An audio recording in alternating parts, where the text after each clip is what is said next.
Let's talk about a recession, a depression, whatever you want to call it, and what you can actually do about it.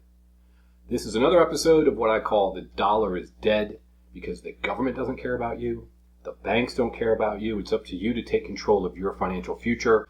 All the videos on my channel are trying to help you get out of debt and how to take control of your finances and what you can do about it. But does it matter what it's called? Does it matter if it's called a recession? Does it matter if it's called a depression? That really doesn't matter. What matters is the fact that job losses were up last year in 2023. Job losses in 2024 have been going up. I've shown that in many different videos. I'm sure you've seen that within the news. And the most important thing for you is to prepare and know what can you do about it in the case that possibly you might lose your job. But let's talk about this recession or depression and some of the information that's coming out showing that if we're either in a recession or it could be happening. What does that mean? Well, it means that you're going to have higher unemployment and you're going to have potentially higher inflation and other issues that are going to affect your budget and potentially your way of life. So take a look at this Motley Fool article. I'm just going to get right into the meat of it. There are 5 ways that they actually track the amount of money. The 2 most talked about is you'll hear M1 and M2. Quite simply, it's this. M1 money supply is essentially the cash that's in circulation. Think about the money in your pocket and someone else's pocket. You give it to a cashier. And then they also talk about deposits that might be in a checking account. And the reason they look at it that way is because that money can be immediately and quickly accessible. Then the M2 money supply is M1, in other words, the cash that's out there in circulation, plus the money that's in checking accounts. And then they say money that's in money market accounts, savings accounts, and CDs under $100,000.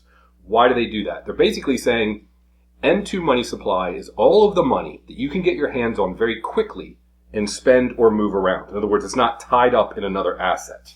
Okay, with that being said, the M2 money supply typically grows, and there's more and more money in the economy or in circulation as the U.S. economy grows. But the M2 money supply recently started to go down. There was less money in the system, and it was over 2%, which hasn't happened since the Great Depression. So everything in this Motley Fool article is based on some information put out by Nick, and his last name is Gerli. He put it out on his Twitter account. I think it was maybe one of his YouTube videos. He has fantastic real estate content, really in depth if you want to follow the market, and an amazing app that he's created with a lot of information. So if you want to follow real estate and get some of the market trends, he's a great person to watch. So all of this was based on what he pointed out. And here's what he pointed out in a graph.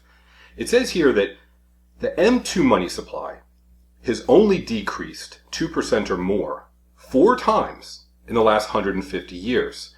And this is what's interesting. Each time a depression followed with double-digit unemployment.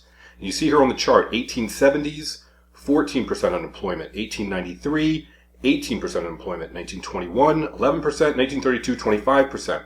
His point is, this is an indicator, and there are many indicators. Are we going to have a depression or recession? Are we not? I don't know the answer, but it's another indicator that doesn't look good. We still have high inflation, which of course means the Fed's keeping rates up, which means interest rates are up, which means when interest rates are up, typically they do that to try to break the system, so to speak, maybe force some businesses to go out of business that are less efficient. Then they fire people.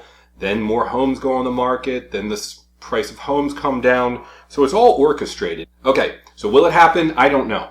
But what can you do? Well, like anything else, all you can really do is prepare. There are some things in life, variables, that are out of your control, what the Fed does, what the government does. There are some things in life that are in your control. How much money you spend, how much money you save. So prepare a budget and an emergency savings in case you do lose your job.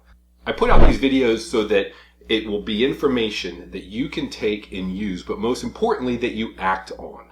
Emergency savings are important regardless of whether we're having great economic times, not so great economic times, because regardless of what's going on around you, it's your job that's going to determine whether or not you have income coming in.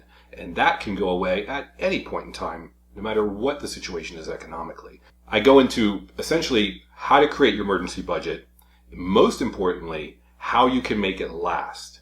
So click through on this, and I hope it's helpful. Thanks for watching.